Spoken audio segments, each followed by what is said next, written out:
नमः सिद्धेभ्यः। ओम नमः सिद्धेभ्यः। नमः श्री वर्धमानाय निर्धूत कलिलात्मने सालोकानां त्रिलोकानां यद विद्यादर्पणायते। अहिंसा परमो धर्म की, महावीर भगवान की प्रातः स्मरणे परम पूज्याचार्य गुरुवर श्री विद्यासागर जी मुनि महाराज की जय। बहुत पुराना वो प्रसंग आपके सामने रख रहा हूँ, और ये जितने भी प्रसंग हैं वो सारे प्रसंग गुरुदेव के मुख से ही उसको सुना है। आत्म साधना करने के लिए बहुत सारे साधन होते हैं, जिन साधनों के माध्यम से परिणामों में निर्मलता आती है, और परिणामों को निर्मल बनाने का ही एकमात्र उद्देश्य रहना चाहिए और रहता है। और सम्यक्त की उत्पत्ति में भी जिन बिंब अपने आप में बहुत महत्वपूर्ण स्थान रखता है, धर्म श्रवण भी उसका भी अपने आप में अलग महत्व है। और वह जिन बिंब वह दृश्य काव्य के रूप में आता है, इस प्रकार गुरुदेव ने कहा था। काव्य एक दृश्य काव्य होता है और एक श्राव्य काव्य होता है। श्रवण करते हैं, धर्म का श्रवण करते हैं और जिनबिंब का दर्शन करते हैं। गुरुदेव का बहुत महत्वपूर्ण वह बिंदु वह ये है कि इन आँखों से हम सर्वज्ञत्व का दर्शन नहीं कर सकते। क्या कहा है? इन चर्प चक्षुओं के माध्यम से सर्वज्ञत्व का दर्शन नहीं होता, किंतु वीतरागता का दर्शन होता है। और साक्षात प्रभु का दर्शन हम और आप नहीं कर पा रहे हैं, अलग विषय है, किंतु आगम के अनुरूप जनबिंब को स्थापित करके परोक्ष में भी प्रभु की आराधना की जाती है। और जब प्रभु के चरणों में आप बैठेंगे, पूजन अर्चन अभिषेक के निमित्त को लेकर के वहाँ पर जब जाते हैं, तो वहाँ पर अनायास ही अपने परिणामों में निर्मलता देखने मात्र से आती है। वहाँ पर अध्ययन करने की कोई आवश्यकता नहीं। जबकि कोई ग्रंथ को खोलते हैं तो तत्काल ग्रंथकार का क्या भाव है, वहाँ तक पहुँचने के लिए बुद्धि की आवश्यकता पड़ती है। और जिसके पास विशिष्ट क्षोभम है, वही व्यक्ति उस गहराई तक भी पहुँच पाता है। किंतु एक 8 साल का बालक भी क्यों न हो और 80 साल का वृद्ध भी क्यों न हो, वीतराग मुद्रा के सामने जब पहुंच जाता है तो अपने आप समर्पण का भाव जागृत होता है। वह भले ही आप 10-15 मिनट के लिए आप पूजन अर्चन करो, ये अलग विषय है, टाइम से कोई प्रयोजन नहीं है। गुरुदेव ने ये कहा था कि हमें दिन नहीं गिनना है, हमें भावों की ओर दृष्टि रखना है। हम इतने काल से हम प्रभु की आराधना कर रहे हैं, तो ज़्यादा समय क्यों लग रहा है आपको? यदि भावों में पवित्रता आ गई और उन पवित्र परिणामों के माध्यम से जब केवल ज्ञान की उत्पत्ति होती है, तो उसके लिए पूर्व कोटि की भी कोई आवश्यकता नहीं है। 8 साल अंतर्मुख पर्याप्त है और रत्नत्रय को अंगीकार करके जो साधना में लीन होता है उसके लिए प्रभु के अलावा कुछ भी दिखाई नहीं पड़ता और इधर बल देखने की उसकी इच्छा तक नहीं होती है, क्योंकि हमेशा आगमकारों का ये कहना है ये जो इच्छाएं जागृत हो रही हैं वही आपके उस विकास में या उन्नति में व्यवधान उपस्थित करती हैं। इच्छाओं को आप नियंत्रण में रखिएगा। भगवान के समीप जाने के उपरांत लौकिक इच्छाएं सब समाप्त हो जानी चाहिए। इरादा क्या है, आपका लक्ष्य क्या है? प्रभु के पास भी पहुंचो और प्रभु ने जिस चीज को छोड़ा है, त्याग किया है, उसी को यदि ग्रहण करने का भाव रखते हैं तो प्रभु तो देंगे तो नहीं। वह इसलिए नहीं देते क्योंकि जिसको उन्होंने हे माना है, त्यागने योग्य वस्तु उसको श्रद्धा का विषय बनाया, तो आपको इस संसार में वो क्यों रखना चाहेंगे? उनका भाव तो ये है कि जिस प्रकार हमने छोड़ा है उसी प्रकार आप छोड़ना चाहते हो तो मेरे पास आ जाओ, नहीं है तो वहीं दुकान पर बैठे रहो। बिल्कुल आने का उद्देश्य क्या है आपका? सब छोड़ छाड़ करके आ गए, परिवार को भी उतने क्षण के लिए छोड़ दिया, समाज से भी कोई उतने समय के लिए कोई संबंध नहीं रहा। आप इस प्रकार क्या उद्देश्य है आपका, बताओ? तो आप बता नहीं पाएंगे। आप नहीं भी बताओ तो अंतर्यामी है, वो जान लेंगे ये किस लिए आया है। बहुत विचित्र दशा है संसारी प्राणी की। कई बार ये विषय रखा, फिर भी इसलिए रखता हूँ ताकि बाहर के भी कुछ लोग आए हैं और भीतर के तो है ही, लेकिन भीतर के होकर के भी वो बाहर रहते हैं। भीतर का स्थानीय जनता की अपेक्षा से, और जो बाहर के लोग आए हैं वो भी कुछ सुनना चाहते हैं और सुनने के लिए बहुत अल्प समय दिया और थोड़ा विलंब भी हुआ मुझे है। इसके उपरांत भी विलंब और अविलंब से मैं ज़्यादा उस ओर नहीं जाना चाहता है, किंतु वस्तु तत्व का स्वरूप यदि ज्ञात होता है तो निश्चित रूप से सारी जो सांसारिक इच्छाएं हैं वो एक क्षण में दूर हो सकती हैं। दूर करने के लिए ज़्यादा प्रयास की भी आवश्यकता नहीं पड़ती है, क्योंकि वीतराग मुद्रा के सामने और कोई आकर्षक वस्तु नहीं होनी चाहिए। आपका उपयोग यदि केंद्रित होता है तो ज़्यादा समय लगने वाला नहीं है। और वह 8 साल का बालक पहुंचा है, कहाँ पर? समो शरण में पहुंचा है, और एक 80 साल का भी हो सकता है, एक चक्रवर्ती भी पहुंचा है। इसके उपरांत भी क्षायिक सम्यक अवधि ज्ञान और भी विशिष्ट पुण्य जिसके अंदर है वह भी पहुंचा है। एक सामान्य बालक जिसको बोलते हैं आप लोग 8 साल का है, किंतु आगम कहता है 8 साल और 80 साल से कोई सरोकार नहीं। योग्यता की आवश्यकता है, और जिसके अंदर योग्यता है और उस योग्यता का वह मूल्यांकन करता है, उस योग्यता का उपयोग करने के लिए जिसका मन बार बार कह रहा है, वह व्यक्ति अब बाहर भी भेजो तो जाने वाला नहीं है। न आपको यहाँ पर बुलाया गया, न भेजा जा रहा है, आप स्वयं ही आए हैं और स्वयं ही जाएंगे, ये तो तय है। भेज कौन रहा है? अर्थ ये है कि हमारी दृष्टि जा किस ओर रही है।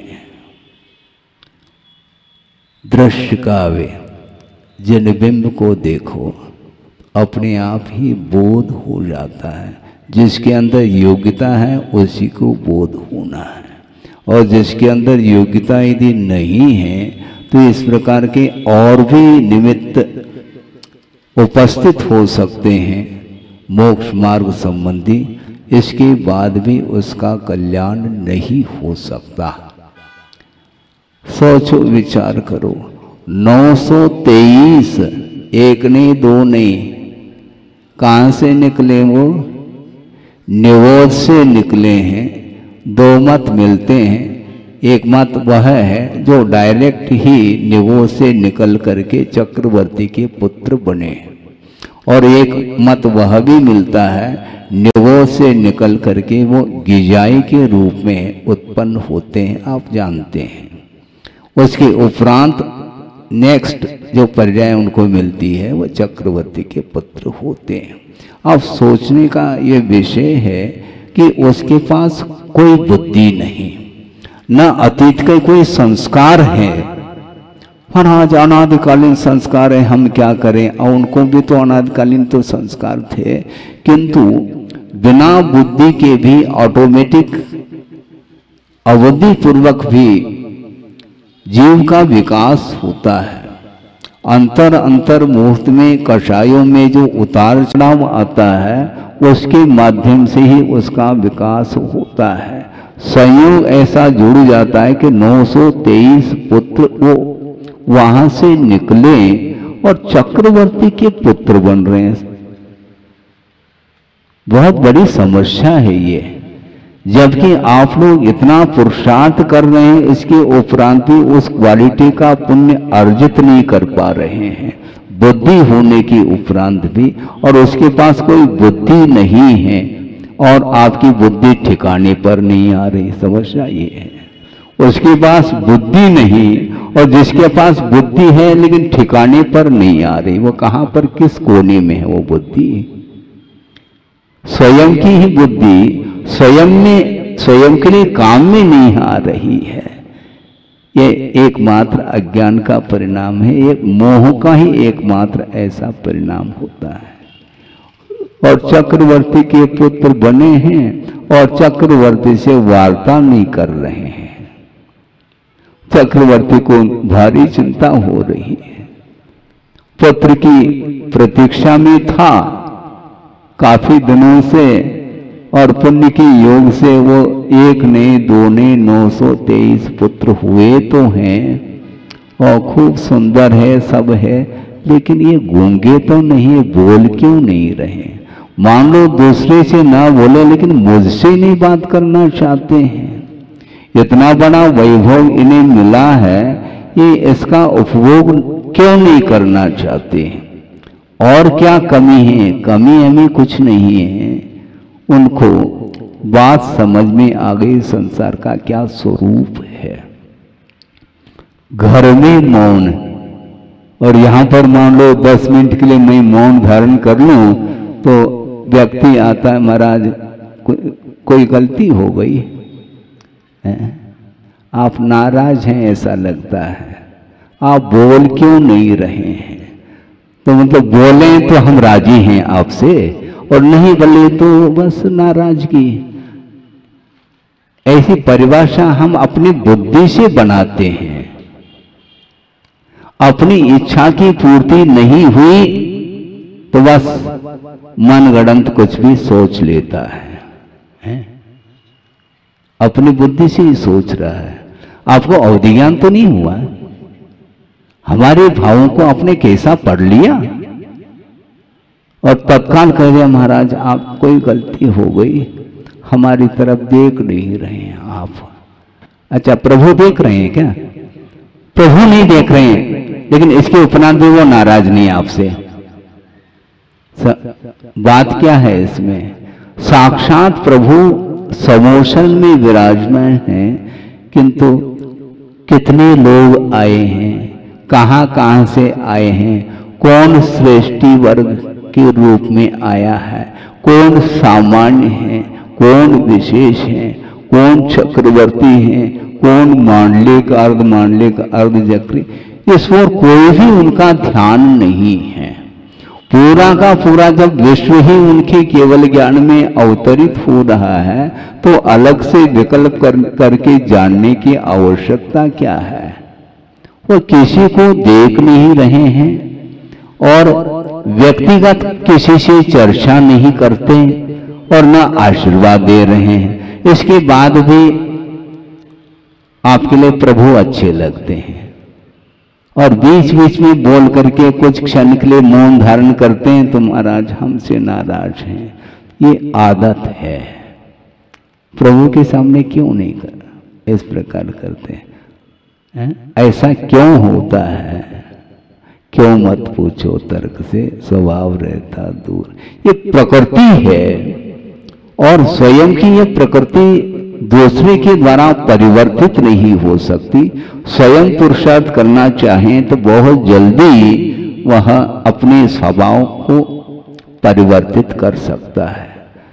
चक्रवर्ती की संपदा, उसका वह मालिक है चक्रवर्ती, वैभव। इसके उपरांत भी वह भी संवत्सर पहुंचा है और 923 भी पहुंचे हैं, किंतु 923 लौटते नहीं और वह लौट रहा है, हवेली की ओर जा रहा है।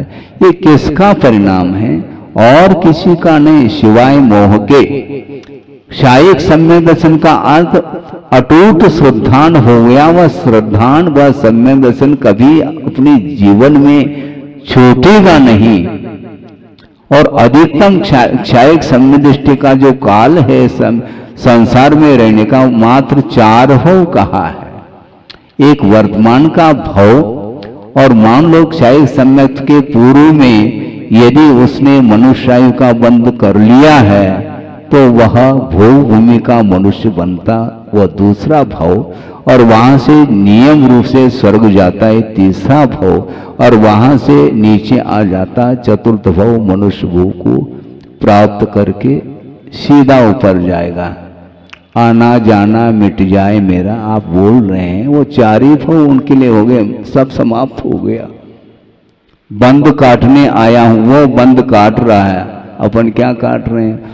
भक्ति है महाराज, भक्ति करिए, किंतु निरंतर भक्ति में आपको डूबना है? अन्यत्र भाव नहीं जाना चाहिए। यदि जा भी रहे भूमिका के अनुरूप, बहुत जल्दी अपने आप में प्रवेश करने का पुरुषार्थ करना चाहिए। प्रतिदिन देव शास्त्र गुरु की आराधना अपन करते हैं। कल ही शाम की बात है, 2-4 लोग जो सामने बैठे हैं वही आए थे और उन्होंने कहा कि महाराज हम प्रतिदिन पूजन पाठ करते हैं, इसके बाद भी वो विशुद्धि क्यों नहीं बढ़ पाती? तो क्यों नहीं बढ़ेगी? भूमिका के अनुरूप विशुद्धि बढ़ती है, क्योंकि जब तक आपका परवस्तु के साथ संबंध जुड़ा हुआ है तब तक आपको वो व्यवधान उपस्थित करेगा। आप पूजन करने के लिए बैठ गए और मान लो मोबाइल की घंटी बज गई, हेलो, आप करो या न करो, मन में तो हेलो हेलो हो रहा है, इसलिए वह फॉलो नहीं कर पा रहा है। मन में विकल्प है, भले ही उस समय आप उस मोबाइल को उठाओ या नहीं उठाओ ये अलग विषय है, किंतु मन में यह आता है कि पता नहीं कौन सा समाचार आया है, इमरजेंसी है कि क्या है, दुखद समाचार है क्या सुखद है, ये सारा विकल्प उसे हो सकता है, हो अनिवार्य नहीं किंतु होने की पूरी संभावना है। इसलिए वह उसकी जो पूजन जो कर रहा था उसमें यदि स्पीड है तो पकड़ में आ जाएगा, निश्चित इनको विकल्प है। क्योंकि प्रतिदिन वह 2-3 पूजन करता था और बिल्कुल संक्षेप, ये संक्षेप क्या है और विस्तार क्या है? चिंता हो गई तो जल्दी से अर्घम, क्यों अलग अलग चढ़ाओ या एक साथ चढ़ाओ, बात एक ही है, अष्टमंगल द्रव्य है, एक साथ मिला करके हम स्वाहा कर लेंगे और जल्दी से कहाँ जाना, क्या विकल्प वही विकल्प है। और जिनका कोई कनेक्शन नहीं है किसी व्यक्ति के प्रति, वह कितना निश्चिंत होकर के अपने धार्मिक क्रियाओं को संपन्न करता होगा। ये आज बहुत दुर्लभ है। हमने न टेलीविजन देखा, न मोबाइल हाथ में लिया, और यूं करते रहते, हमें समझ नहीं आता कि इसमें क्या होता होगा। हमने देखा ही नहीं, उस समय ये कल्चर था ही नहीं। और फोटोग्राफी भी वर्तमान में बिल्कुल यूं करते रहते हैं जैसे आशीर्वाद दे रहे हों। इतना बिल्कुल एडवांस हो गया है सब कुछ। और उस समय घंटों लग जाते थे एक फोटो निकालने के लिए, वह सिस्टम था नहीं, वह टेक्नोलॉजी उस समय नहीं थी। और आज इस प्रकार का है, इसलिए वह जितना आप विकल्प करोगे उतने और विकल्प कराने वाले वस्तु मिलते चले जाएंगे। तो कनेक्शन हमारा अन्य वस्तुओं के प्रति, चेतनात्मक पदार्थ के प्रति निरंतर वह संबंध बना रहता है। उसके कारण ही अपना मन केंद्रित नहीं हो पाता। फिर भी कोई बाधा नहीं, आप निरंतर करिएगा। निरंतर करने से संस्कार जो आते हैं उसमें वृद्धि होती है। ज्ञान संस्कार ही ऐसा कहा, तदेव ज्ञान संस्कार स्वतः तत्वे वतिष्ठते। अपना जो मन है वह तत्वता स्वरूप में ठहर जाता है। किसके द्वारा? ज्ञान के द्वारा नहीं, ज्ञान संस्कार ही कहा। संस्कार का अर्थ संतति, निरंतरता, कंटिन्यूटी जिसको बोलते हैं। आपको दूध अथवा जल गर्म करना है, समय हो रहा है, संक्षेप करना हो। दूध अथवा जल गर्म करने के लिए आप बैठे हैं तो पात्र को सिकड़ी पर यूं रख करके उतार दो।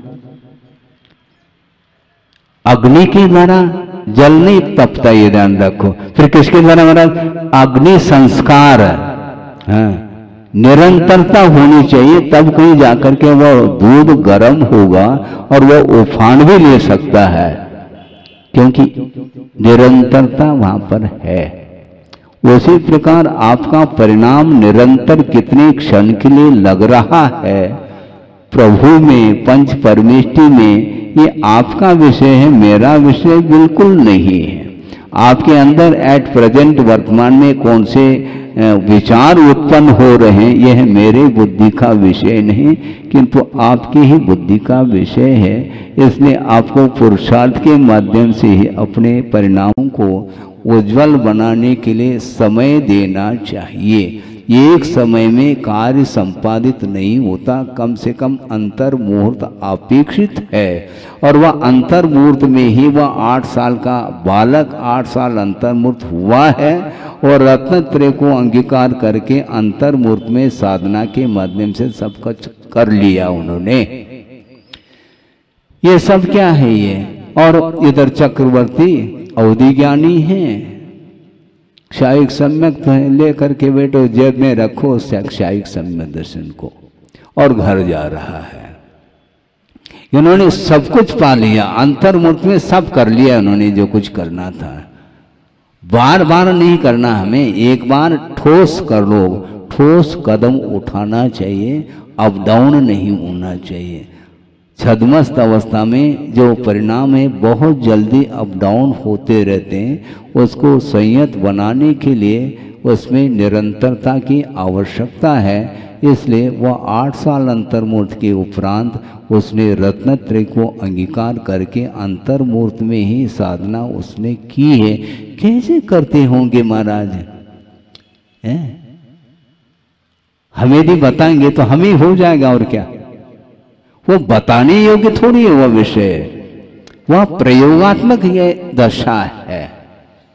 ज्ञान की परिणति ही, व्याख्यान नहीं देना अपन को, क्षय सम्यक दर्शन का क्या स्वरूप है, क्षोभशम का क्या स्वरूप है, उपशम का क्या स्वरूप है, इसकी उत्कृष्ट जगन स्थिति कितनी है, क्या, ये सारा सारा व्याख्यान है।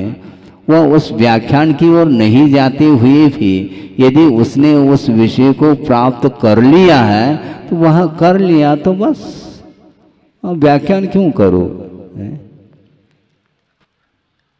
व्याख्यान नहीं करो, फिर क्या करो महाराज, करना कुछ नहीं है। अपने जीवन में वो भाव आ जाए, इस प्रकार का पुरुषार्थ चाहिए। तो इस प्रकार पुरुषार्थ उन्होंने किया और 923 के 23 मुक्त हो गए और चक्रवर्ती विस्मित हो गया होगा। मेरे पास क्षायिक सम्मेलन है, इसके उपरांत में मैं अप डाउन कर रहा हूँ, बार बार सिंहासन बुला रहा है, राजगद्दी वह याद कर रहा है, इसलिए वह अप डाउन कर रहा है। मतलब दिव्य ध्वनि का प्रभाव नहीं पड़ रहा है, ये अपने आप सिद्ध हो रहा है। जब दिव्य ध्वनि का ही प्रभाव नहीं पड़ रहा है तो मेरा प्रभाव कहां तक पड़ पाएगा। आप गुनाभाग तो कर लो, पक्की बात है। उपादान यदि मान लो सॉलिड है, सशक्त है, तो निश्चित रूप से छोटा और मोटा निमित्त से कोई मतलब नहीं, निमित्त मिलना चाहिए। जिसको वैराग्य के लिए एक सफेद बाल पर्याप्त है, उसको वैराग्य हो रहा है, होता है। ये कौन सा निमित्त आ गया? उस बाल ने आपको प्रेरणा दी, वो प्रेरक है क्या? बाल प्रेरक है? नहीं। उस बाल के निमित्त से उसको ये भान हो गया कि वस्तुतः वस्तु का परिणमन जारी है, वह कभी शाश्वत नहीं है, मिटने वाली वस्तु है। इसका परिज्ञान एक बाल के माध्यम से उसने पा लिया है। सोचो, विचार करो। और इधर प्रभु की दिव्य धुनी 4-4 बार खिर रही है, खिराई नहीं गई, खिर रही है। इसके बाद भी 4-4 बार सुन लो, 40 बार सुन लो, बात तो वही आएगी। 6 द्रव्य है, 7 तत्व है, 9 पदार्थ, इसके अलावा है क्या मुझे बताओ। ज्यादा 3 लोक के बारे में वर्णन होगा उसमें। उससे प्रयोजन क्या? प्रयोजन भूत तत्व का परिज्ञान यदि आपको हो गया है तो बस उसके कदम रुक जाएंगे, कहीं जाने की इच्छा उसको नहीं होगी। इसको बोलते हैं वस्तुतः भेद विज्ञान। और धीरे धीरे वह अपनी क्षमता के अनुरूप आगे बढ़ता है। और उसकी क्षमता 8 साल अंतर्मुख में हो गई और 80 साल का जो वृद्ध, जो बालक बोलते हैं आप, वो बालक था, नादान था, और वह उत्तीर्ण हो गया, मेरिट में आ गया। और जो पालक था, तुम पालन करते रहो 50 को, मैं परिवार का नियंता, मैं चला रहा हूँ। तुम चलाते रहो, अनंत काल से चलाते हैं, और चलाना हो तो और चला दो। उसको चलाने की आवश्यकता नहीं, वह निरंतर चल रहा है संसार। संसार का विच्छेद यदि किया जाता है तो अपने परिणामों को उज्जवल बनाने की आवश्यकता है, जिसके माध्यम से वह आपके पास जो ज्ञान है वह क्षायिक ज्ञान के रूप में परिवर्तित हो सकता है। हो इस पवित्र भावना के साथ अहिंसा परमो धर्म की जय। बोधि समाधि परिणाम शुद्धि स्वात्मोपलब्धि शिव सौख सिद्धि चिंतामणिम चिंतित वस्तुदाने त्वां वंदमानस्य ममास्तु देवी। परम पूजाचार्य गुरुवर श्री विद्यासागर जी मुनि महाराज की जय।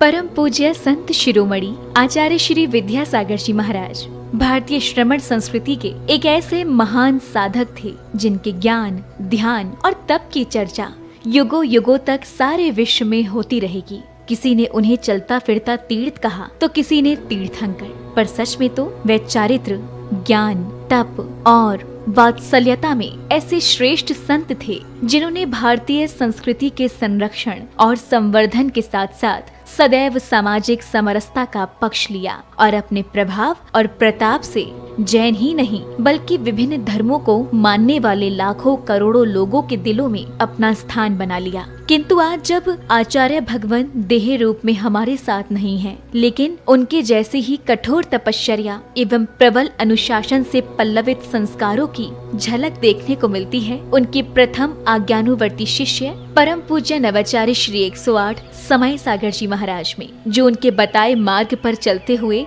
आज विश्व में धर्म की महती प्रभावना कर रहे हैं। आइए देखते हैं संत शिरोमणि आचार्य श्री 108 विद्यासागर जी महाराज के जन्म के 12 वर्ष बाद उन्हीं पुण्यवान माता के गर्भ से शरद पूर्णिमा के ही पावन पर्व पर जन्मे परम पूज्य नवाचार्य श्री 108 समय सागर जी महाराज की संयम पूर्ण जीवन यात्रा।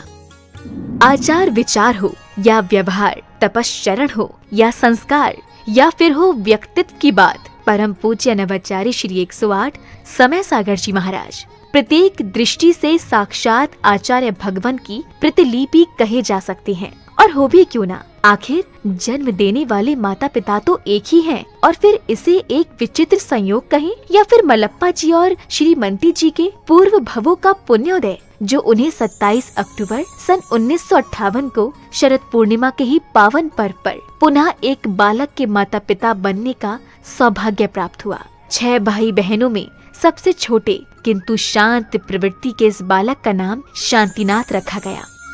शांतिनाथ जैन बाल्यावस्था से ही पढ़ने लिखने में तो कुशाग्र थे ही, लेकिन जैसे जैसे समय बीतता गया वैसे वैसे उनकी रुचि धर्म और आध्यात्म में बढ़ने लगी, और इसी अभिरुचि के कारण ही मात्र 17 साल की उम्र में ही शांतिनाथ जा पहुँचे राजस्थान स्थित श्री महावीर जी में विराजमान आचार्य श्री विद्यासागर जी की शरण में, जहां 2 मई 1975 को आचार्य श्री ने शांतिनाथ जी की प्रार्थना स्वीकार कर उन्हें ब्रह्मचर्य व्रत दे दिया। ब्रह्मचर्य व्रत धारण करते ही ब्रह्मचारी शांतिनाथ जी दिन रात गुरु सेवा और धर्म ध्यान में तल्लीन हो गए। संयम व्रत को धारण कर तप और साधना के निर्मल पथ पर चल रहे ब्रह्मचारी शांतिनाथ ने केवल 5 वर्ष की अल्प अवधि में ही वैराग्य पद के विभिन्न सोपानों को पार कर अपनी योग्यता से आचार्य भगवान को प्रभावित कर लिया, जिसका पारितोषिक मिला उन्हें मुनि दीक्षा के रूप में। 8 मार्च 1980 को मध्य प्रदेश के छतरपुर स्थित श्री दिगंबर जैन सिद्ध क्षेत्र द्रोणगिरी में आचार्य श्री विद्यासागर जी महाराज ने उन्हें मुनि दीक्षा प्रदान कर दिगंबर मुद्रा का पूर्ण साधक घोषित कर दिया और नाम दिया मुनि श्री समय सागर जी महाराज। मुनि दीक्षा के उपरांत मुनि श्री समय सागर जी महाराज ने कुछ वर्षों तक आचार्य श्री के संग में रहकर अध्ययन और अध्यापन किया। तत्पश्चात गुरु आज्ञा से पृथक संघ के नायक बनकर देश भर में विहार करते हुए धर्म प्रभावना करने लगे। अपने सानिध्य में कई पंच कल्याणक एवं विधान आदि धार्मिक अनुष्ठान संपन्न कराने के साथ ही उन्होंने अपनी लेखनी से कन्नड़, हिंदी, संस्कृत और मराठी भाषाओं में कई शास्त्रों की रचनाएं भी की।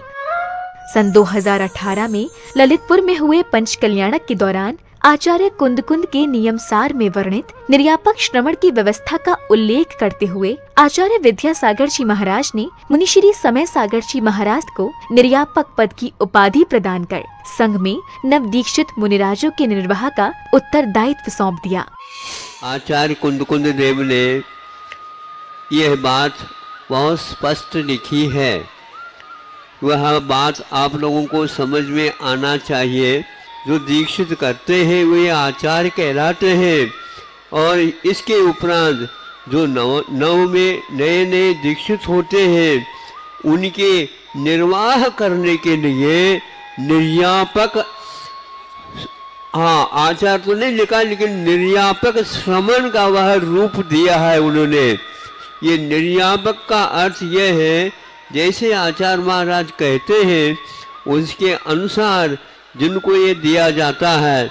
ये लोग बहुत विलम्ब कर रहे थे, तो हमें भी ज़्यादा आग्रह करना अच्छा नहीं समझ में आया कि समय पर सब हो जाएगा। वह ललितपुर में योग था और आज आप लोगों के सामने हुआ है कि ये जितने भी नए श्रमण बने हैं ये इनके लिए प्रशिक्षण देने का श्रेय जाता है समय सागर निर्यापक को। कौन चाहता है जिम्मेदारी लेना, लेकिन वे लेना तो पड़ेगा। तो समय सागर जी को बहुत आग्रह करना पड़ा। 40 साल होने के उपरांत हाउ कहा है।